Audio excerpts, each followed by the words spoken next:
This is Joseph Moyo, a Livingstone-based community social worker who is in need of medical attention in the United States of America.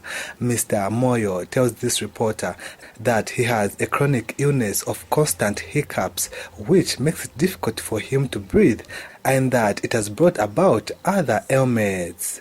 In June this year, he was scheduled to travel to the United States of America for specialized medical treatment, but could not because his flight was cancelled due to a mismatch of initials on his visa cards, thereby losing over $34,000 in non-refundable flight ticket.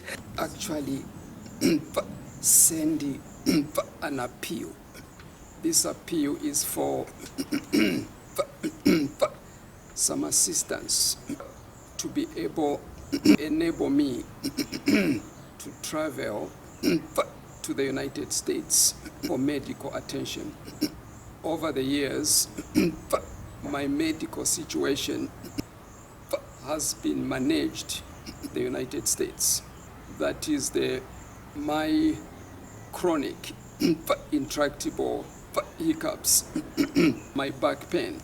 I was supposed to depart again on the 8th of June 2022, but unfortunately a mess up which was done by the bank cost me a loss of $36,000 in cancelled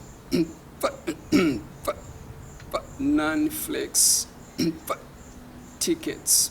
Out of $38,000, only $2,000, slightly above $2,000 was refunded. Mr. Moyo, who is aided by his daughter Mara, who is a nurse by profession, says he is desperately in need of money to enable him travel to the US, as the failed flight in June has caused him to be financially stranded, and that an amount totaling to over $240,000 will enable him to travel. And I need not less than $15,000 to cater for my traveling expenses because I fly with her company all the time. That is my request out there. He needs to travel to the United States, where he has a team of medical doctors who always help him. And for that reason, I am appealing for help for him. Mr. Joseph Moyo says he has devoted his entire lifetime to a human cause through social work, and this can only continue when his chronic illness is attended to by specialized medical doctors in the US. Moyo, Movie TV News, Livingstone.